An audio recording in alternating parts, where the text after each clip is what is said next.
maintindihan at di mo malaman kung saan ka tutungo.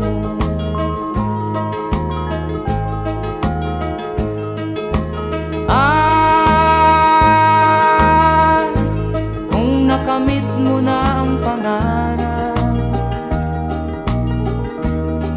di pa rin masiyahan, ang nais mo'y madagdagan, limot mo na ang iyong pinagmulan.